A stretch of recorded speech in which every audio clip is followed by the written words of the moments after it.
बिल्कुल। पीयूष जी, आपने तो पंडित जवाहरलाल नेहरू पे किताब भी लिखी है और बड़ी अच्छी, बड़ी शानदार किताब आपने लिखी है। क्या ये इसमें सच्चाई है कि बाबा साहब अंबेडकर से जवाहरलाल नेहरू जलते थे और उनका उनका अपमान किया था उन्होंने जीते जी? देखिए, मैं पहली बात बताऊं कि जब पूना पैक्ट हुआ और उसमें जो रिजर्व सीटें थी उनकी संख्या दुगनी बढ़ा के की गई, तो नेहरू उस समय जेल में बंद थे।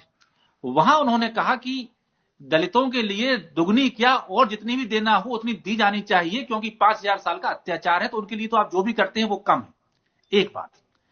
दूसरी, जब कैबिनेट का निर्माण होना था तो सरदार वल्लभ भाई पटेल को पंडित नेहरू ने पत्र लिखा और यह कहा कि आप श्यामा प्रसाद मुखर्जी को पत्र लिखिए, उन्हें कैबिनेट के लिए आमंत्रित करने की बात आप उनसे करिए, डॉक्टर अंबेडकर को मैं स्वयं बुलाऊंगा। उन्होंने स्वयं पत्र लिख के डॉक्टर अंबेडकर को इन्वाइट किया।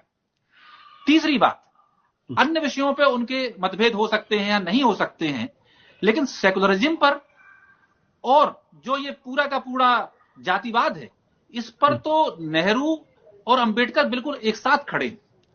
यहां मैं एक चीज और जोड़ूं, दो किताबें मैंने अभी पूरा वांग्मय नेहरू जी का भी मेरे पास है और डॉक्टर अंबेडकर का भी मेरे पास है। दो किताबें उस वांग्मय में है। एक तो है जो अंबेडकर साहब का वांग्मय है, पाकिस्तान अथवा भारत का विभाजन। उसमें उन्होंने सावरकर के ऊपर जो लिखा है वो कोई भी पढ़ सकता है। और मैं इधर ये जोड़ दूं कि अमित शाह भाजपा के उन चुनिंदा नेताओं में हैं जिनके सिर के ऊपर सावरकर की तस्वीर लगी रहती है जी। उसमें उन्होंने साफ साफ, डॉक्टर अंबेडकर ने ये लिखा है कि जिस तरह से जिन्ना मुस्लिम राष्ट्र की मांग कर रहे हैं, सावरकर उसकी मिरर इमेज हैं, ये हिंदुओं के नाम पर वैसी बात कर रहे हैं। दूसरी बात उन्होंने कही कि जो हिंदू राष्ट्र की जब आप बात करने लगते हो और मुसलमानों को एक्सक्लूड कर देते हो तो आप अपने आप विभाजन के बीज बो रहे हो। तीसरी बात डॉक्टर अंबेडकर ने कही कि इन्होंने जो भारतीयता की परिभाषा जानबूझ के सावरकर ने बनाई है, उसका मकसद ही यह है कि मुसलमानों को, ईसाइयों को और दूसरों को उसके बाहर कर दिया जाए। ये साफ साफ उन्होंने शब्दों में लिखा। इन बातों को ये बर्दाश्त नहीं कर सकते। उन्होंने लिखा, डॉक्टर अंबेडकर ने, कि सावरकर हिंदू राज की बात करते हैं और हिंदू राज अगर भारत में कभी आ गया तो उससे भयानक कोई चीज नहीं हो सकती। ये सब बातें मैं कोट कर रहा हूं पाकिस्तान अथवा भारत का विभाजन उस किताब से। दूसरी किताब का मैं जिक्र करता हूं, हिंदू धर्म की पहेलियां, सब भारत सरकार की ओर से छपी हैं। उसमें वो मनुस्मृति पे कहते हैं कि मनुस्मृति मनु का पागलपन है। और दूसरी तरफ उस दिन जो राहुल जी ने कोट किया कि सावरकर कह रहे हैं कि हमें मनुस्मृति के मुताबिक चाहिए, इतना जबरदस्त।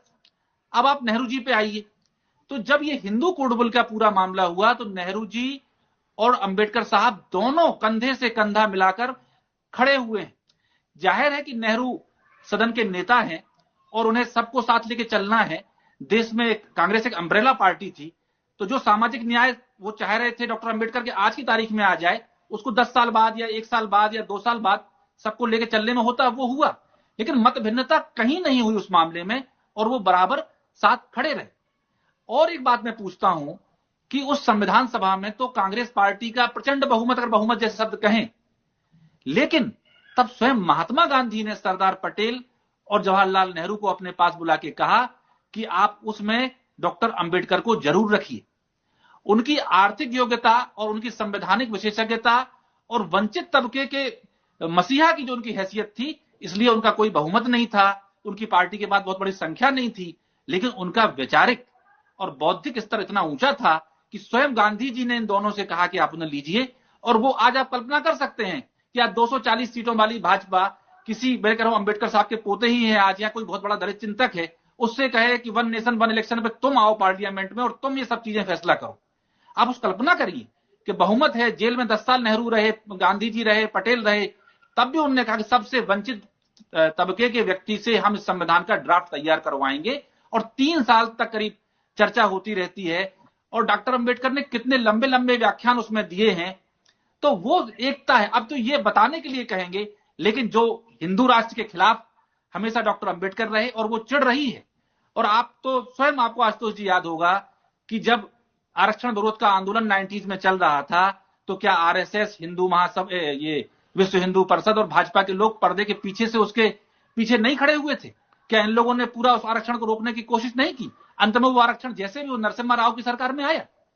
तो ये सब बहुत स्थिति स्पष्ट है जी। कि किसने क्या किया है, उसे छुपाने के लिए और जो पाप कल किया है अमित शाह ने, उसके लिए सब चल रहा है, लेकिन वो मिटने वाला नहीं है। और नेहरू जी को तो इन्होंने 10.5 साल से विपक्ष का नेता बना के रखा है, तो और 2-3 साल बने रहेंगे। लेकिन देश का दलित समाज भी, देश का जो लोकतंत्र को प्यार करने वाला लोग हैं, वो इनकी सच्चाई को बहुत जो रंगे स्यार होते हैं उसने हुआ संसद में बोल दिया है। बिल्कुल।